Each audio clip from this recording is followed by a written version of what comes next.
여러분 안녕하십니까? 종말 시대를 예언한 책 다니엘서를 연구하겠습니다. 2020년 1기 다니엘 교과를 지금 연구하고 있습니다만은 몇 가지 양해 말씀을 좀 올리겠습니다. 이 교과가 다 마쳐지면 여기에서 이제 녹화된 내용을 가지고 유튜브에 전도용으로 사용하려고 합니다.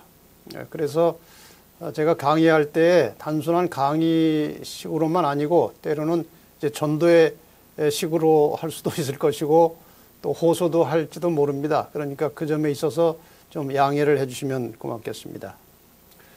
그리고 아마 여러분들도 이것을 가지고 전도용으로 쓸 수 있도록 제가 그것을 염두에 두고 지금 녹화를 하고 있습니다.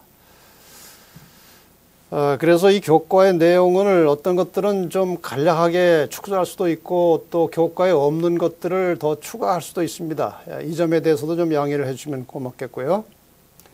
그러나 여러분들이 이제 사용할 수 있는 자료는 최선껏 만들어서 올려드리겠습니다. 여러분들이 여기서 사용되는 이 파워포인트 자료를 요청해서 아마 ABN 방송에서 다운받을 수 있도록 그렇게 조치를 할 것입니다. 오늘은 제3과 신비에서 계시로 이런 제목으로 공부를 하겠습니다. 제목이 좀 이해하기가 쉽지 않습니다. 좀 간략하게 설명을 드리자면 이 바벨론의 느부갓네살 왕이 꾼 꿈은 정말 신비한 꿈이었지만 이것이 다니엘이 다시 이제 기도를 하고 받았을 때는 하나의 명확한 계시로 주어졌다. 그런 뜻으로 해석하면 될 것 같습니다. 이번 과의 기억절의 말씀은 다니엘서 2장 20절입니다. 다니엘이 말하여 가로되 영원부터 영원까지 하나님의 이름을 찬송할 것은 지혜와 능력이 그에게 있음이로다. 여기 영원부터 영원까지라고 하는 말씀이 참 중요합니다. 그래서 이 다니엘서 2장에 나타난 이 이상을 통해서 이제 세상 나라들이 일어날 것이지만 그 나라들은 다 일어났다 망하고 일어났다 망할 것이고 결국 하나님의 나라가 세워지면 그 나라가 이제 영원까지 갈 것이다. 그런 의미를 담고 있습니다. 그래서 오늘은 다니엘서 2장의 말씀을 함께 공부하겠습니다. 다니엘서 2장에 나오는 그 신상과 이 돌에 대한 예언은 성경의 모든 예언의 기초와 기본이 되는 것입니다. 그래서 이 다니엘서 2장의 예언이 다니엘서 7장, 8장, 11장까지 계속 반복 확대되고 있습니다. 인류의 역사라고 하는 것은 이미 공부하셨던 창세기 3장 15절에 여자의 후손 예수 그리스도께서 이 사탄과의 싸움에서 최후의 승리를 거두시고 하나님의 백성을 구원하셔서 그의 나라를 세우시는 것이 성경에 기록된 인류의 역사입니다. 잠언 16장 9절에 보면은 사람이 마음으로 자기의 길을 계획할지라도 그 걸음을 인도하시는 자는 여호와시니라 이렇게 되어 있습니다. 인간들이 나라를 세울지라도 세상 나라를 통치하시는 분은 하나님이십니다. 또 잠언 19장에도 사람의 마음에는 많은 계획이 있어도 오직 여호와의 뜻이 완전히 서리라. 사람이 아무리 계획을 짜고 그 계획대로 실행을 해도 결국에는 하나님의 뜻이 여호와의 뜻이 이루어지게 된다는 그런 뜻입니다. 그런데 사탄은 이렇게 자기의 운명을 알고 있으면서도 이 땅에서 자기의 왕국을 세우기 위해서 끊임없이 투쟁하고 노력하고 있습니다. 사탄이 에덴 동산에서 자신의 운명이 어떻게 될 것을 선고를 받았습니다. 그런데도 끝까지 하나님을 대적하고 싸우고 있는 것입니다. 바로 이것이 죄의 본질입니다. 어찌되었든 간에 이 선악의 싸움의 결말은 예수님께서 승리하실 것입니다. 발꿈치를 상한다는 것은 일시적인 상처, 즉 예수님의 십자가 죽음과 부활과 승천으로 끝날 것이고 마침내 승리하십니다. 그리고 사탄은 머리를 상한다는 것은 영원히 멸망당할 것을 말하고 있는 것입니다. 그런데 우리 각 개인에게 있어서는 그 싸움의 과정이 굉장히 중요합니다. 왜냐하면 그 싸움의 과정 속에서 각 개인이 무엇을 선택하느냐, 어떻게 결정하느냐에 따라서 개인적으로 영원한 운명이 결정되는 것입니다. 교회는 승리할 것이지만 개인은 각자의 선택과 결정에 달려 있다는 것이죠. 여기 시대소망에 있는 말씀 참 이번 과에 아주 중요한 의미를 주고 있습니다. 별들이 정해진 길을 따라 광대한 궤도를 운행하는 것과 같이 하나님의 경륜은 조급하거나 지체되는 법이 없다. 하나님께서 인류의 역사를 진행하시고 사람을 구원하시는 하나님의 타이밍이 있습니다. 거기에 맞춰서 조급하시지도 않을 것이고 또 너무 지체하지도 않을 것이고 하나님의 시간에 맞춰서 역사는 진행될 것이고 끝날 것입니다. 자, 이제 일요일 공부 들어가겠습니다. 하나님의 내재성. 여기 내재성이라는 것이 좀 우리가 자주 쓰는 단어는 아니지만 하나님께서는 눈에 보이진 않지만 사람들의 심령 속에 마음 속에서 끊임없이 역사하고 계신다. 그런 의미로 우리가 생각할 수 있겠습니다. 여기에 핵심적인 성경절은 느부갓네살이 꿈을 꾸고 그로 말미암아 마음이 번민하여 잠을 이루지 못한지라. 느부갓네살 왕이 이제 주전 605년에 유대 나라의 백성들을 포로로 잡아갔습니다. 그리고 지금 왕된 지 2년 만에 꿈을 꾸었기 때문에 이 꿈은 아마 주전 603년에 꾼 꿈으로 볼 수가 있습니다. 이 고대 세계에서 꿈은 매우 중요하고 때로는 큰 의미를 갖는 것입니다. 특히 왕이 꾼 꿈은 경우에 따라서 개인이나 국가의 운명에 영향을 미친다고 생각했습니다. 그런데 그 당시 세계 최강의 나라 바벨론의 왕 느부갓네살이 꿈을 꾸었습니다. 그런데 공교롭게도 그 꿈을 다 잊어버렸습니다. 하나님께서 역사하셨겠죠. 그래서 이 초조해진 왕은 그 중요한 꿈을 다 잊어버렸기 때문에 매우 초조해지고 다급해졌습니다. 그래서 상당히 조급해지고 초조해진 왕은 나라의 모든 박사들과 술객들을 모아놓고 내가 꿈을 꾸는데 다 잊어버렸다. 너희들이 그 꿈 내용과 해석을 가져오라고 했습니다. 근데 대개 이렇게 우리가 정리할 수 있겠죠. 이 이야기를 그림으로. 왕이 꿈을 꾸었습니다. 그런데 깨보니까 꿈 생각이 하나도 안 나는 겁니다. 다 잊어버렸어요. 그래서 이제 박수와 술객들을 불러서 이제 꿈을 내놓으라고 하니까 그 꿈을 우리가 어떻게 합니까? 꿈을 말씀하시면 우리가 해석을 하겠습니다. 이렇게 이제 실갱이를 하던 중에 그 박수들이 내린 결론은 이것입니다. 다니엘 2장 11절에 왕께서 물으신 것은 어려운 일이라 육체와 함께 살지 아니하는 신들 외에는 왕 앞에 그것을 보일 자가 없습니다. 그러니까 인간은 그것을 알 수 없습니다. 이렇게 결론을 내려버렸어요. 그랬더니 왕이 이제 화가 나가지고 이렇게 말합니다. 내가 명령을 내렸나니 너희가 만일 꿈과 그 해석을 내게 알게 하지 아니하면 너희 몸을 쪼갤 것이며 너희 집을 거름더미로 만들 것이며, 그러니까 가족까지 아마 다 죽이겠다는 의미인 것 같습니다.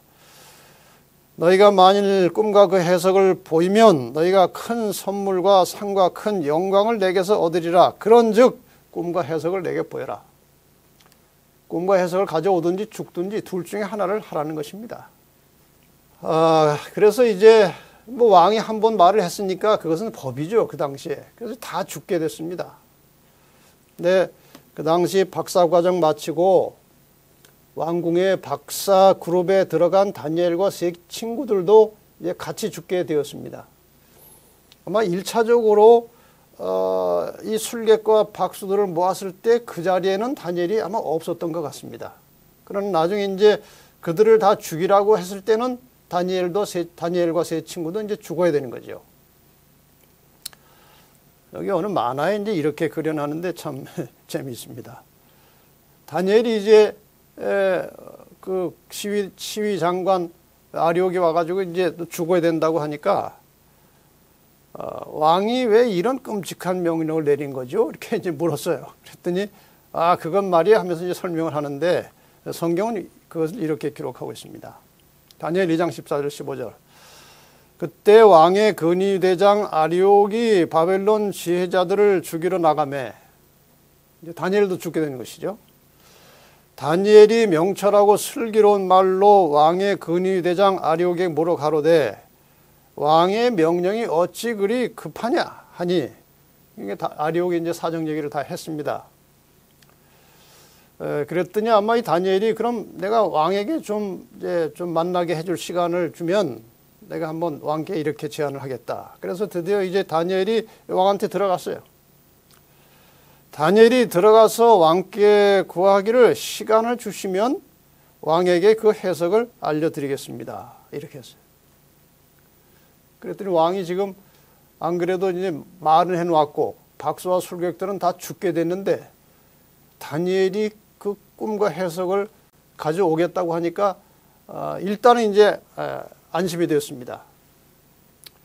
이렇게 해서 이제 이 꿈의 역사가, 꿈의 이야기가 시작됩니다. 우리가 이 일요일 소지에서 조금 깊이 생각해 볼 것이 있습니다. 다니엘이 어떻게 그 꿈을 알 수 있다고 즉석에서 자신 있게 말을 할 수 있겠습니까? 여기 상황을 보면 그 사이에 무슨 긴 시간이 있을 수 없는 상황인데 왕 앞에 가자마자 꿈을 가져오겠다고 하는 것입니다. 그는 기도의 사람이었습니다. 늘 하나님께 기도하고 하나님과 친밀한 관계를 가지고 살았기 때문에 이것이 하나님의 뜻일 것이고 하나님께서 자신에게 그 꿈의 내용을 해석을 알려주실 것이라는 믿음이 확실하게 있었어요. 자, 다니엘 6장 10절에 보면은 이건 뭐 나중에 이야기지만 다니엘이 이 조서에 다니엘이 이제 그 왕 이외에 다른 신에게 기도하면 사형에 당한다는 그 문서가 이제 확정이 된 것을 알면서도 자기 집에 돌아가서 그 방에 예루살렘으로 향하여 열린 창에서 전에 행하던 대로 하니까 이 바벨론 왕의 꿈을 이제 해석할 그 무렵에도 기도를 하던 사람이었습니다. 하루 3번씩 무릎을 꿇고 기도하며 그 하나님께 감사하였더라. 이래서 다니엘은 하나님께서 어떻게 하실 것을 금방 알 수가 있었고 감지할 수 있었다는 것이죠. 특히 그는 계시의 사람, 꿈의 사람이었습니다. 다니엘서 1장 17절에 이 다니엘과 세 친구들이 그 열흘간의 시험을 다 마치고 이제 왕 앞에 섰을 때 이런 말씀이 나옵니다. 하나님이 네 소년에게 학문을 주시고 모든 서적을 깨닫게 하시고 지혜를 주셨으니 다니엘은 또 모든 환상과 꿈을 깨달아 알더라. 이건 아직 왕이 꿈꾸기 전이지만 다니엘에게는 이미 이러한 은사가 있었던 것입니다. 그래서 왕이 꿈을 꾸었을 때 즉시로 그 꿈과 해석을 보여주겠다고 하나님을 의지해서 그런 말을 했습니다. 자, 이제 다니엘은 매우 큰 숙제를 가지고 돌아왔습니다. 왕이 꾼 꿈을 알아야 됩니다. 그리고 해석도 알아야 됩니다. 방법은 기도밖에 없습니다. 그래서 다니엘서 2장 17절 18절에 보면은 다니엘이 자기 집으로 돌아가서 그 친구들과 함께 이 이야기를 다 같이 나누고 하늘에 계신 하나님이 이 은밀한 일에 대하여 불쌍히 여기사 다니엘과 친구들이 바벨론의 다른 지혜자들과 함께 죽임을 당하지 않게 하시기를 그들로 하여금 구하게 하니라 기도하자는 것입니다.